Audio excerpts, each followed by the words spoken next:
благодарам, заменик. Ова очекував, ако го имавте доблест и лично да го дискутирате на колегиумите, меѓутоа, јас знам дека не треба да стигне до некои одредени точки за гласање и затоа сега се отвара Пандорина кутија со недокажани реченици, со флоскули, со извртени факти и апсолутно неаргументирани. Прво, ќе ве демантирам почнувајќи од писмото на почитуваната екселенција амбасадорката Агелер, кое ниту се криело, ниту си имало намера се крие, бидејќи моите заложби се тие, се знаат да се подобри состојбата во судството, да се постигне самостојност и независност најпрвим кај членовите на судскиот совет, а потоа кај судиите. Најпрвим членовите на судскиот совет да покажат интегритет, а потоа да го барат истото од судиите. За жал, колеги, разочарана сум и се согласувам апсолутно со целата содржина на ова писмо.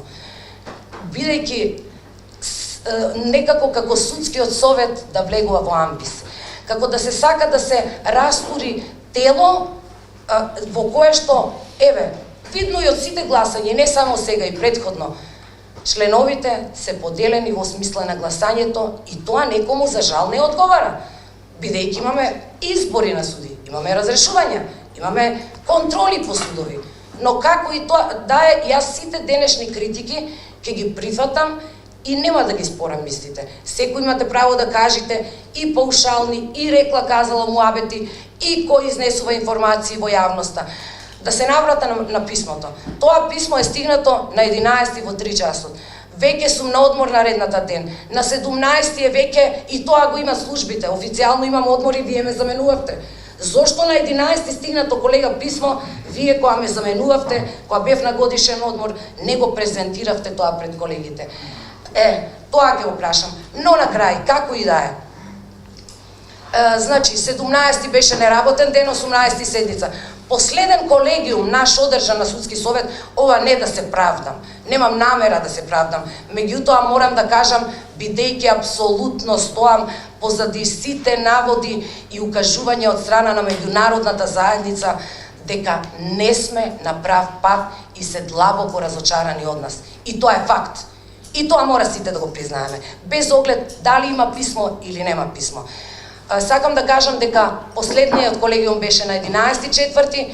и бидејќи почитувани колеги дел користевте одмор, а тоа може да се провери кој доаѓал на работа, дел не бевте на работа, очекував првата ден, а тоа беше во понеделник, сите да се соберите и писмото да биде детално прочитано и не случајно ви го подели во копија, бидејќи сметам дека секој од нас треба да ги има и текако тие констатации, бидејќи меѓународната заедница вложува и средства, и напори, и целата поддршка дава, а ние за жал им враќаме лошо.